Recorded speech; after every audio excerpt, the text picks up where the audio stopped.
혹시 이런 경험 없으세요? 주변 사람들 전부 다 돈 버는 것 같고 나만 뒤처지는 기분에 조급하게 투자 시작했던 경험이요. 자, 오늘 바로 그 감정, 포모라고 하죠. 이 함정에서 빠져나와서 어떻게 현명한 투자자가 될 수 있는지 그 심리적인 기술에 대해 한번 알아보겠습니다. 네, 맞아요. 바로 이 느낌. 나만 빼고 다 부자 되는 것 같은 그런 불안감.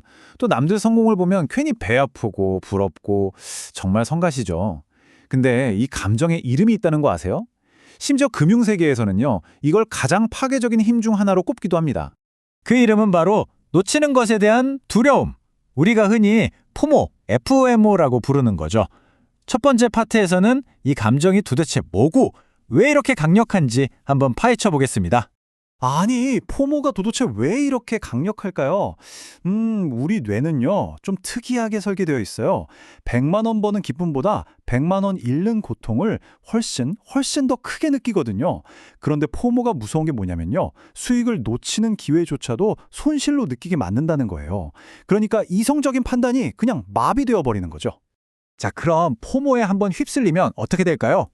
불보듯 뻔하죠. 가격이 꼭대기일 때, 더 오를 거야 하면서 충동적으로 사고, 리스크 관리 같은 건 그냥 무시해버립니다. 남들이 다 하니까 묻지도 따지지도 않고 그냥 따라가죠. 마치 절벽으로 달려가는 양떼처럼요. 그 결과는 어떨까요? 감정은 감정대로 소모되고 지갑은 텅 비게 되는 그런 악순환에 빠지게 되는 겁니다. 그런데요, 세계에서 가장 성공한 투자자들은요, 완전히 다른 게임을 합니다. 만약 포모에 휘둘리는 투자가 이리저리 튀는 핀볼 게임 같다면 진짜 고수들은 체스 선수처럼 움직여요. 감정이 아니라 철저한 전략으로 움직이는 거죠. 완전히 다른 차원의 게임을 하는 겁니다. 자, 그럼 그 체스 플레이어들은 어떤 전략을 쓸까요? 이 시장의 감정적인 혼란을 잠재울 강력한 해독제. 네, 바로 투자자의 해독제에 대해 알아보겠습니다. 그 해독제의 핵심은 바로 이겁니다. 워런 버핏과 찰리 먼거가 평생을 강조해온 개념, 바로 역량의 범위입니다. 이게 모든 걸 다 알아야 한다는 그런 뜻이 절대 아니에요. 오히려 정반대죠. 내가 뭘 확실하게 알고 또 뭘 모르는지 그 경계선을 분명하게 그는 것. 바로 그게 최고의 무기가 된다는 이야기입니다. 워런 버핏이 직접 이렇게 말했죠. 자신의 역량 범위를 알고 그 안에 머무르십시오. 그 원의 크기는 그다지 중요하지 않습니다. 하지만 그 경계를 아는 것은 지극히 중요합니다. 정말 핵심을 찌르는 말이죠. 그러니까 내가 잘 모르는 게임에는 아예 끼어들지 않는 것, 그 원칙을 지키는 게 무엇보다 중요하다는 겁니다. 좋습니다. 그럼 나의 원은 어떻게 알 수 있을까요? 여러분 각자의 역량 범위는 어디까지인지, 그 경계선을 어떻게 그어야 하는지 좀 더 깊이 들어가 보죠. 바로 이 그림이 모든 걸 설명해 줍니다. 보세요. 저 바깥쪽 틈원. 내가 안다고 생각하는 영역이죠. 우리는 보통 여기서 실수를 해요. 친구가 좋다고 해서 잘 알지도 못하는 바이오 주식을 사거나 요즘 유행이니까 암호화폐에 손대는 것처럼요. 가장 큰 손실은 바로 이 착각의 영역에서 터지는 겁니다. 반대로 저 안쪽의 작은 원, 즉 내가 진짜로 아는 영역에만 집중하면 어떻게 될까요?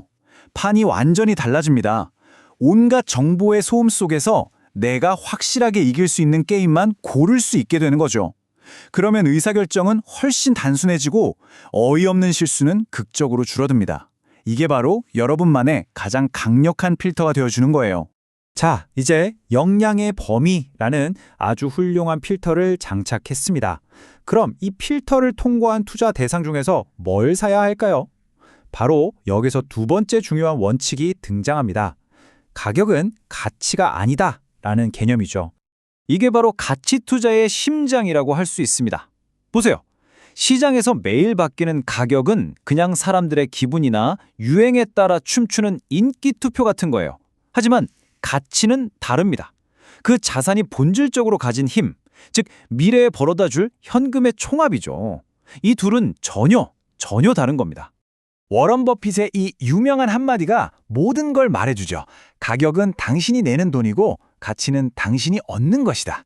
포모에 빠진 사람은 정신없이 오르내리는 가격표만 쫓아다니지만 훈련된 투자자는 그 가격표 뒤에 숨어있는 진짜 가치를 발견할 때까지 끈기 있게 기다리는 겁니다. 결국 핵심은 바로 이거예요. 진짜 가치는 10만 원짜리인데 가격이 5만 원까지 떨어졌을 때 사는 거죠. 이 차액, 5만 원. 이게 바로 안전 마진입니다. 이 넉넉한 여유 공간이 혹시라도 제가 뭔가를 잘못 판단했거나 예상치 못한 일이 터졌을 때 저를 지켜주는 아주 튼튼한 안전벨트가 되어주는 겁니다. 자, 정리해 볼까요? 우리는 포무라는 위험한 감정의 함정을 피하는 법, 그리고 역량의 범위와 안전 마진이라는 두 가지 강력한 무기를 사용하는 법을 배웠습니다. 그렇다면 이 모든 걸 가지고 우리는 이제 어떤 길을 걸어가야 할까요? 우리의 눈앞에는 이제 두 개의 길이 놓여 있습니다. 한쪽 길은 감정과 유행에 이리저리 휩쓸리는 포모 트레이더의 길이고요. 다른 한쪽은 데이터와 원칙을 가지고 묵묵히 걸어가는 훈련된 투자자의 길입니다. 여러분은 어떤 길을 선택하시겠습니까? 훈련된 투자자가 되는 길은 단거리 경주가 아니라 마라톤과 같습니다. 이걸 하려면 몇 가지 훈련이 필요한데요. 첫째, 감정이 끼어들 틈도 없는 아주 명확한 투자 계획을 세우고 반드시 지켜야 합니다. 둘째, 소셜미디어에서 떠드는 소리가 아니라 객관적인 데이터에 집중하세요. 항상 데이터가 이걸 뒷받침하나 스스로 물어보는 거죠. 셋째, 감정이 드는 건 당연해요. 하지만 그 감정이 내 행동을 조종하게 둬선 안 됩니다. 그리고 마지막으로 가장 중요한 것, 수익을 생각하기 전에 항상 내가 감당할 수 있는 손실, 즉 리스크부터 정해놓는 겁니다. 자, 오늘 우리는 투자자의 사고방식에 대해 깊이 알아봤습니다. 그런데 사실 이 역량의 범위라는 개념은요, 비단 돈 문제에만 적용되는 게 아닙니다. 여러분의 경력이나 인간관계 혹은 삶의 다른 중요한 결정들 속에서 내가 무엇을 모르는지를 명확히 아는 것이 오히려 여러분의 가장 큰 강점이 될 수 있는 분야는 또 어디가 있을까요? 이 질문을 한번 진지하게 생각해 보시면서 모든 면에서 더 현명한 결정을 내리는 삶의 투자자가 되시기를 바랍니다.